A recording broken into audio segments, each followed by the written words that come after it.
Greetings, beloved. This is Waleta Kidan. Welcome to my channel. I'm really happy to see you. I hope you're having a wonderful Sunday. Yes, I'm going to talk about the downside of spirituality because, lately, I wouldn't say lately, actually, in the past 2 days, I have experienced something that made me conscious of how having the reality that I have is pressuring me, like literally the reality that I have is putting me in a situation where I am expecting others to catch up with my own advancement or to be conscious of my own reality and experience, as much as I am a believer in our unique nature and the acceptance of one another for the person that we are, for the people that we are. At some point, I think it came on the surface as one of my shadows, like the attachment that we can have to the truth. And also, truths are different. There is subjective truth and there is objective truth, right? Like that's how I understand it. It's just within my reality and consciousness right now as I'm speaking. uh so subjective truths are like literally exclusive to us. It's like the kind of truth that I experience that can't be experienced by other people, or the type of truth that I experience that can be experienced by only few people. When it comes to objective truth, like we all agree that the sun exists, for example, right? That's objective truth. So the more we have objective truth, let's say if my truth is more of objective than subjective in how I understand life and the concept of reality, the likelihood of being accepted by many people is high because many people will be able to see themselves in me as I embody more light and goodness within myself, or at least for this time, since many people are now awakening to their true nature and becoming spiritual. The point of all of this new ager movement is that new age movement, spiritual movement. So I may be able accepted. I may be able to be accepted when the more I have embody objective truths like unconditional love, compassion, and understanding. But on the flip side, there are some people that meet me in the subjective truths that I have who are close to me. For example, I would say my soul group, right? But like how many of them do even know about the concept of soul group, right? It's just we all are living in our own worlds, and it's not that even like I saw Tiffany Haddish. I saw just a glimpse of one of her interviews, and she said, "People don't care about you; they care about how you make them feel."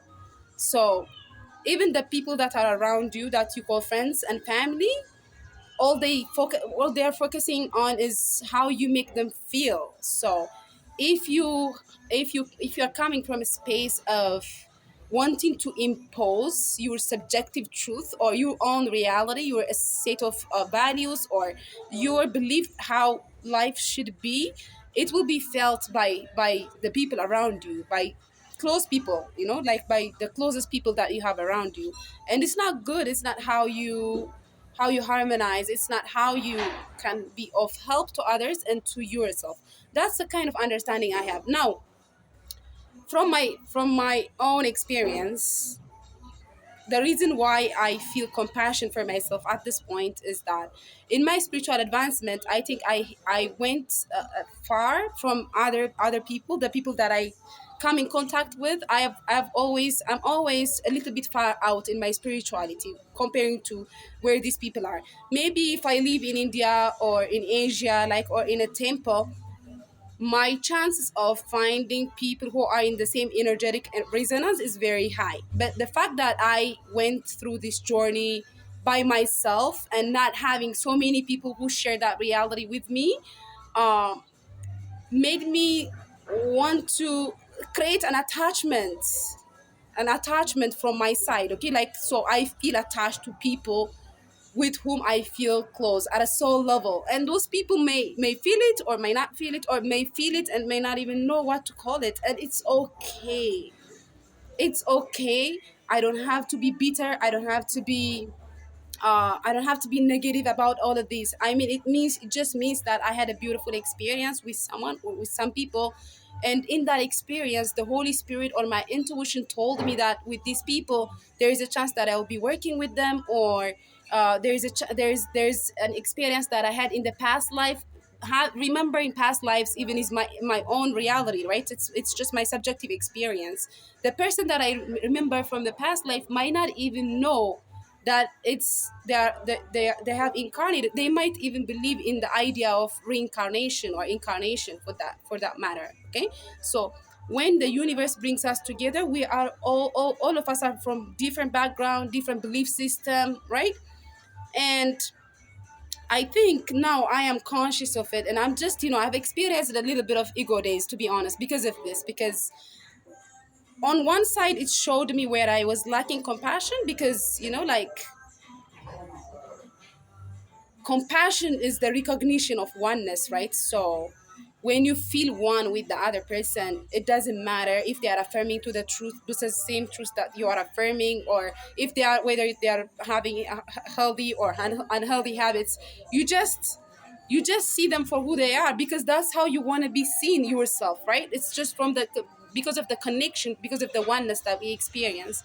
So for me, honestly, like, the reason why I want to work on this mission is because I feel connected to everything, and I got to a point where I can't even stand seeing people in the street, or like not having anything to eat, not being able to survive, or not being able to be happy. Later, just the survival issues might be even minimal.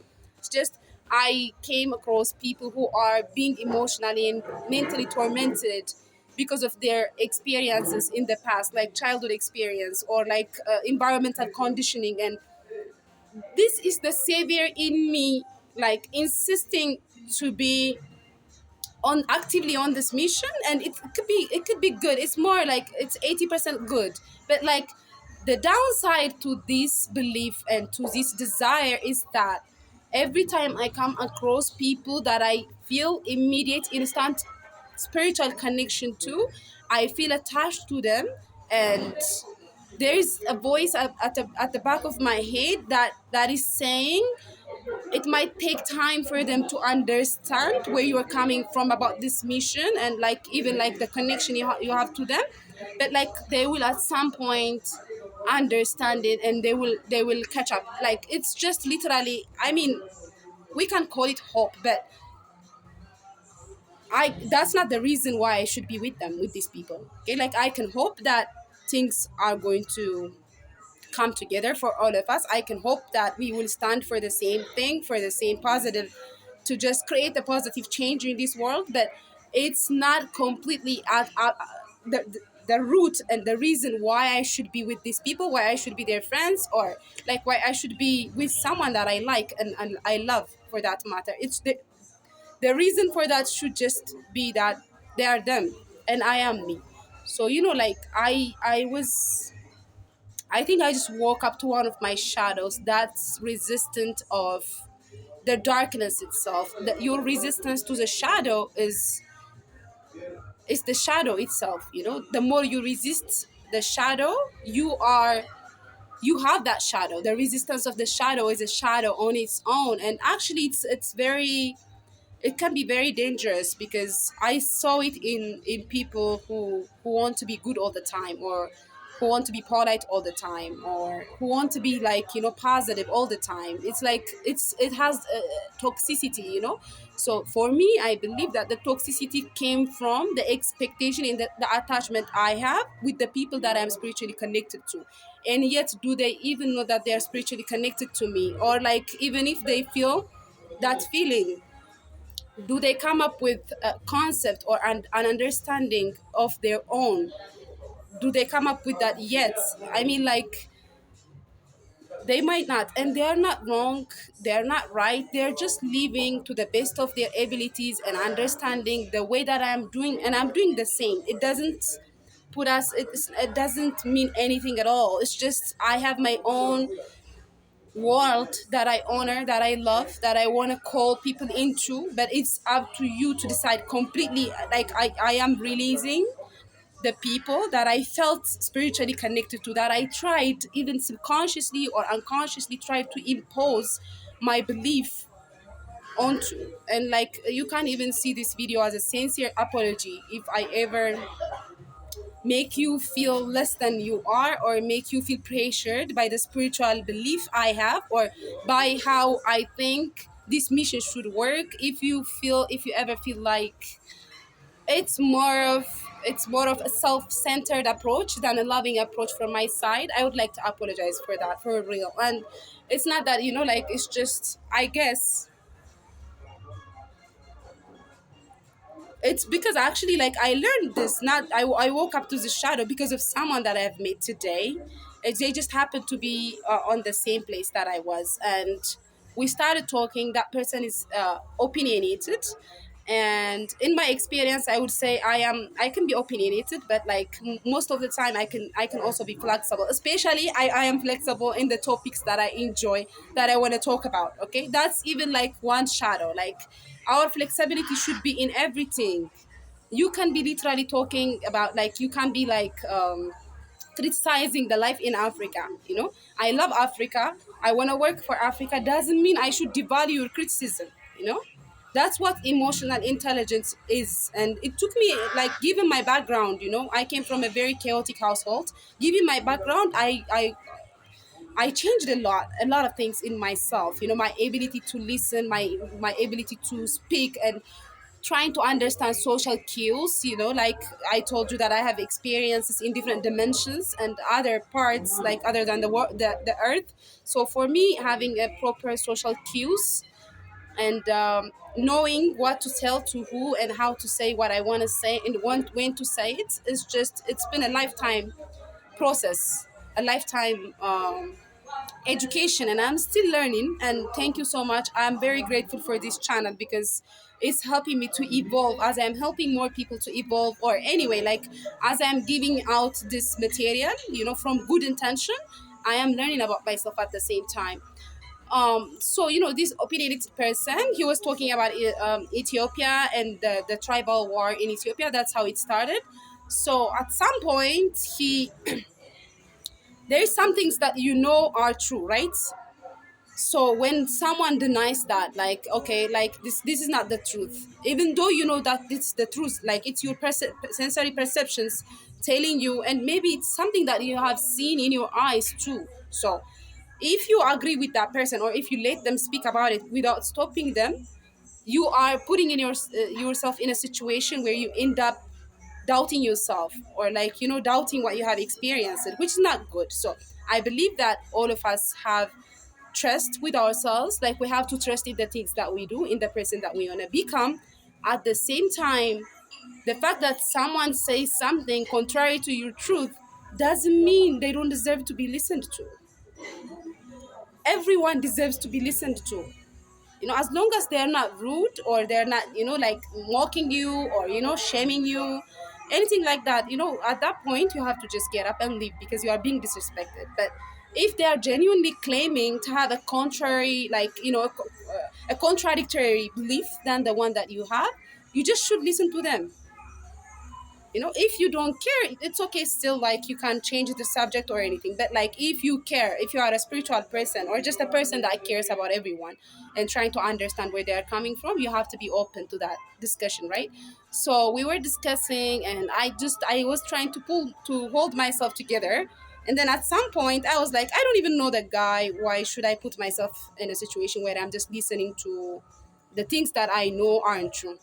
So I was gonna get up and leave, and then he insisted that, please, just let's stay here. Like, I mean, like, let's communicate better. Like, he said that I might be wrong or something like that. So we continued anyways our conversation, and in the midst of it, I learned that in the beginning of the conversation, what he was talking is not related at all to what he wanted to say, but he had a gap in his communication skill, that what he wanted to say came out as something that I know isn't true. Just because I gave this guy a chance to express himself, he taught me a big lesson. He taught me a big lesson, like, okay.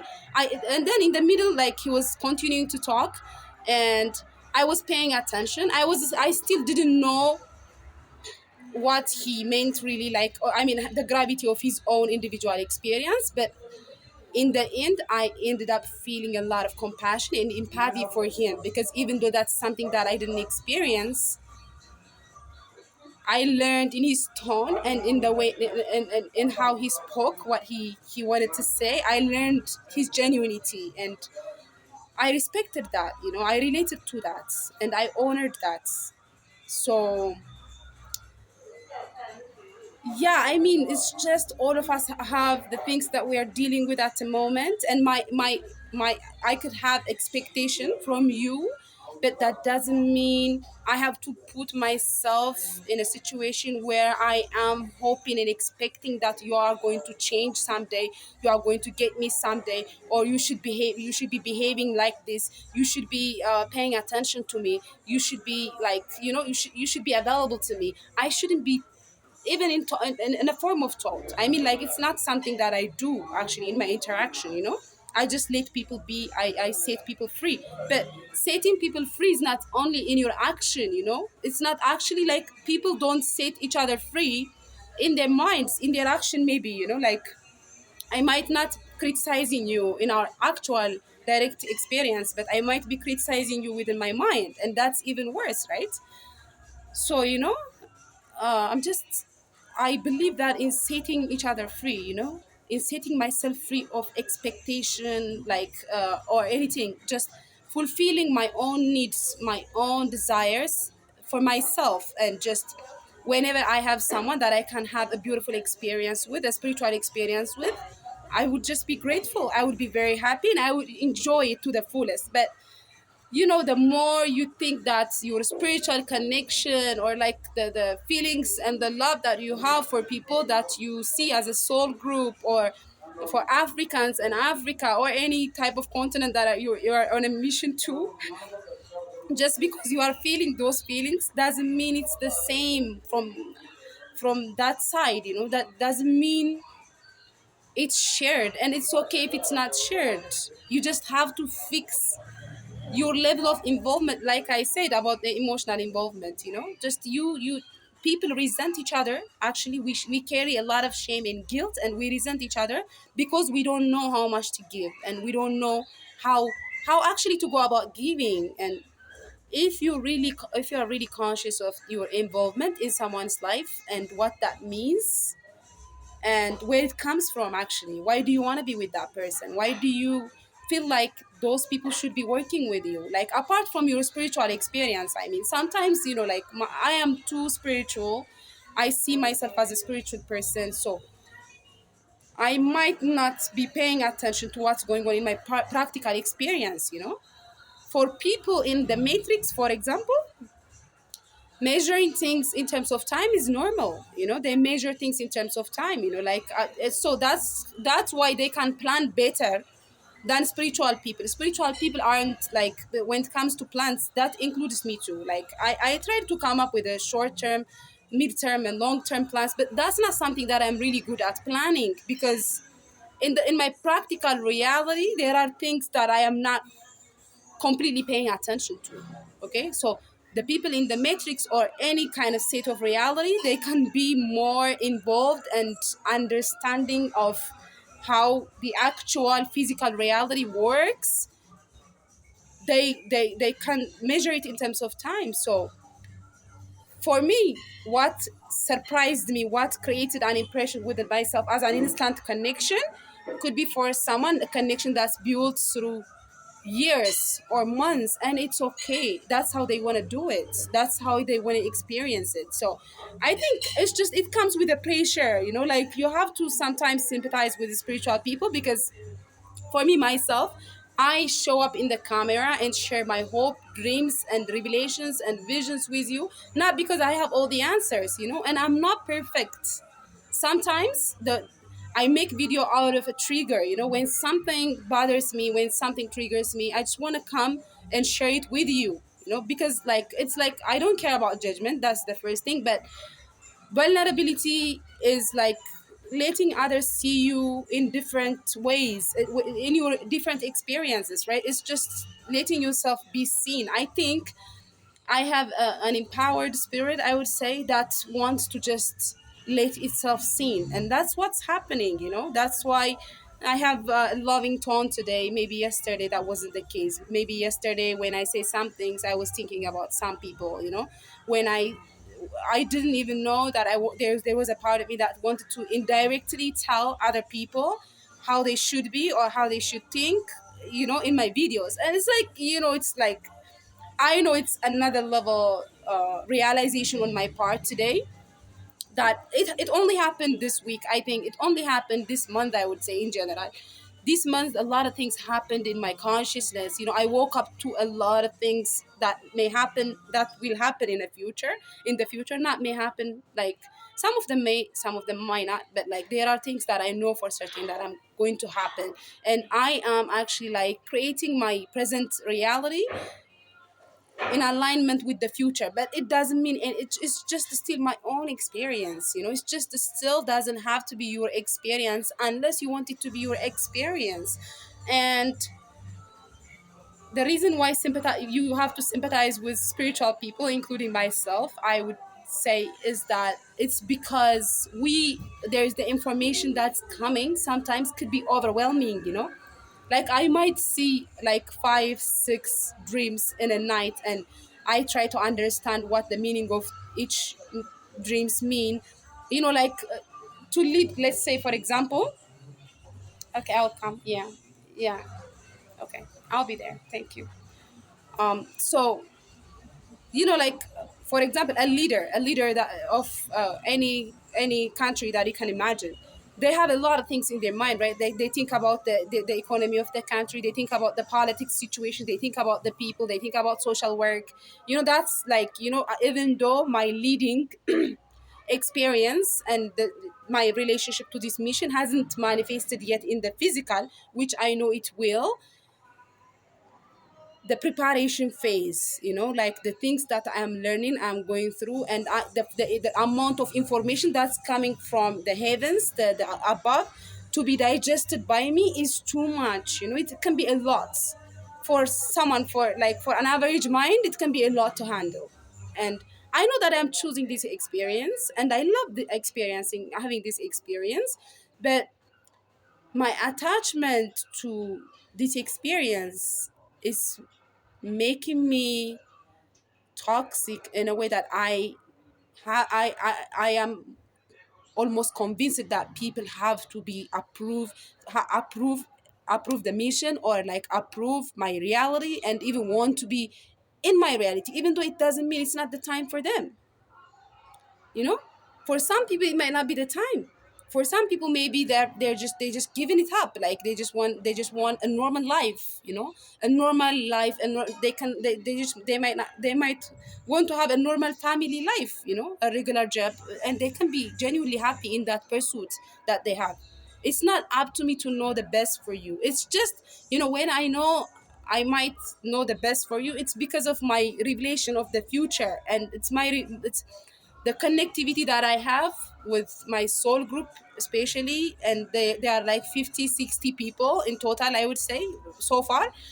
um it's just, I know where you can excel. Like I know, like your king and queen version is not far away from me, because I saw it in myself. I kind of tapped into and got inside my originality and my divinity. I'm connected to your divinity, to your higher self. So I might be, and the lower selves of other people, like it's always wanted to take advantage of the higher self, like it was wanted to take advantage of the soul. So what am I supposed to do to not be taken advantage of? I just have to teach myself. I just have to teach myself. I just have to understand myself. I just have to give myself the things that I want to give to myself. I just have to focus on what I need to do in this moment. That will not allow me at all to resent other people, to want to pressure other people. How can I set myself free of everything and just live, honor my intuition and honor my heart and the wisdom in my heart, and yet just live for myself? And then, like, if other people, if the person that I like and love want to choose me, want to share this experience with me, they have to be free enough to choose it whenever they choose it.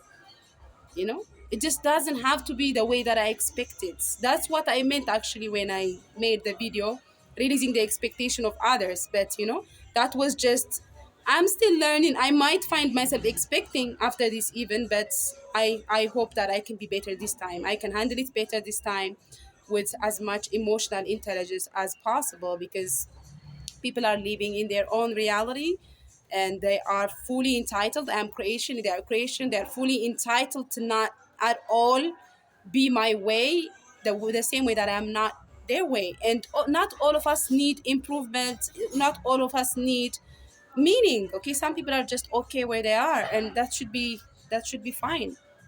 That's even an order in its own, you know. So that's what I learned today, and with my sensory apologies to all of you that I might have projected my own fears and insecurities and expectations onto. I would love to go and eat. Rastafari, I love you so much. Thank you.